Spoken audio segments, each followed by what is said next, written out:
आज हम PN junction diode का फॉरवर्ड वाइज एक्सपेरिमेंट देख रहे हैं। यहाँ पर सबसे पहले दो बैटरी लगी हुई है इस इंस्ट्रूमेंट में। एक है 0 से 3 वोल्ट की और एक है 0 से 30 वोल्ट की।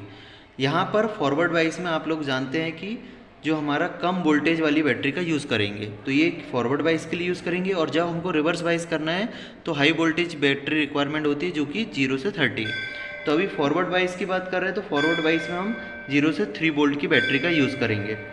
तो सबसे पहले हम क्या करते हैं, इसको पहले इन दोनों को 0 रखना है। अब यहाँ पर स्टार्ट करना है। तो यहाँ पर देखिए ज़रा कि फॉरवर्ड वाइज में किस तरीके से हमारा कनेक्शन होता है। फॉरवर्ड वाइज में ये बैटरी का जो प्लस है वो पीएन जंक्शन के पी से कनेक्ट होता है। फिर जो एन है, एन किससे कनेक्ट होता है, आमीटर से। आमीटर क्या होता है भाई, जो कि करंट मेजरमेंट करता है। तो करंट मेजरमेंट को हम सीरीज से कनेक्ट कर देते हैं पीएन जंक्शन डायोड के। फिर इसका जो आमीटर का माइनस है वो किससे कनेक्ट होगा, हमारे बैटरी के माइनस से। और आप जानते हैं कि वोल्ट मीटर भी रिक्वायरमेंट होगा जब तो हम वोल्टेज मेजरमेंट कर पाएंगे। तो वोल्ट मीटर हमेशा बैटरी की किधर लगता है, पैरेलल में। तो देखते हैं जरा अपन किस तरीके से यहाँ पर कनेक्शन करेंगे। तो सबसे पहले हमने ये बैटरी देखा, बैटरी के प्लस को ये फॉरवर्ड वाइज लिखा है, इसके पी से कनेक्ट करा, जो कि हमने यहाँ पर देखा है कि प्लस पी से कनेक्ट है। फिर नेक्स्ट अब हमारा एन किससे कनेक्ट होगा, आमीटर के एन से, आमीटर के प्लस से। फिर हमारा आमीटर का जो माइनस है वो बैटरी के किससे कनेक्ट होगा, माइनस से। माइनस यहाँ पर लिखा है। लास्ट में सबसे पहले हमने बैटरी को कनेक्ट किए पीएन जंक्शन से, फिर पीएन जंक्शन को आमीटर से, आमीटर को फिर से कनेक्ट किससे कर दिए, बैटरी से। और लास्ट हमारा क्या बचा है, वोल्ट मीटर। तो वोल्ट मीटर क्या होता है भाई, प्लस। वोल्ट मीटर हमेशा पैरेलल में कनेक्ट होता है। तो वोल्ट मीटर का प्लस किससे कनेक्ट होगा, बैटरी के प्लस से।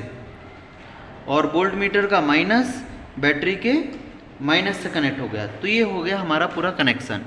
अब हम स्टार्ट करते हैं। तो स्टार्ट करने से पहले यहाँ पर देखना है कि ये जो 3 वोल्ट की जो बैटरी है उस तरफ हमारा स्विच होना चाहिए। और हम जानते हैं कि फॉरवर्ड वाइज में मिली एम्पियर में करंट मिलता है, तो मिली एम्पियर में भी हमारा स्विच होना चाहिए। अब सबसे पहले हमने ऑन किया, उसके बाद हमने ये देखा कि ये दोनों सेम डायरेक्शन में है और ये दोनों क्या है, 0 है।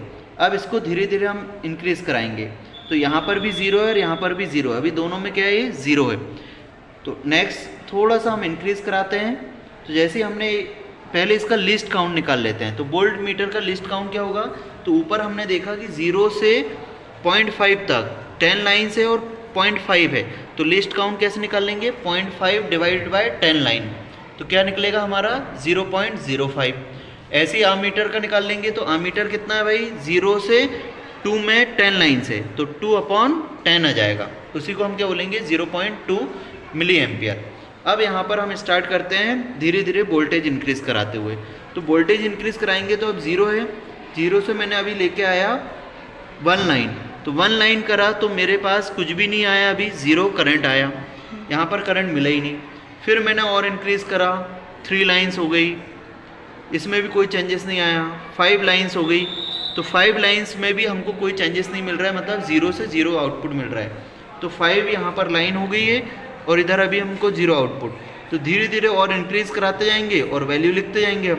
अभी हमने 6 लाइन्स हो गई, 8, 9, 10। तो यहाँ तक हमारा कुछ नहीं आया। 0.5 पर भी देखा हमने तो भी कुछ नहीं आई वैल्यू, और 0.5 पे भी क्या हमारा 0। जैसे हम थोड़ा सा इंक्रीज़ कराते हैं तो अब हमारा यहाँ पर वैल्यू आ गई, मतलब ये हमारा क्या हो गया, नी वोल्टेज। तो 11 जैसी लाइन आई, मतलब 0.55 पे हमको 0.2 का हमको क्या मिल गया, करंट। फिर नेक्स्ट हम थोड़ा सा और इंक्रीज़ कराते हैं तो यहाँ पर ये क्या हमारा इंक्रीज़ होते रहता है।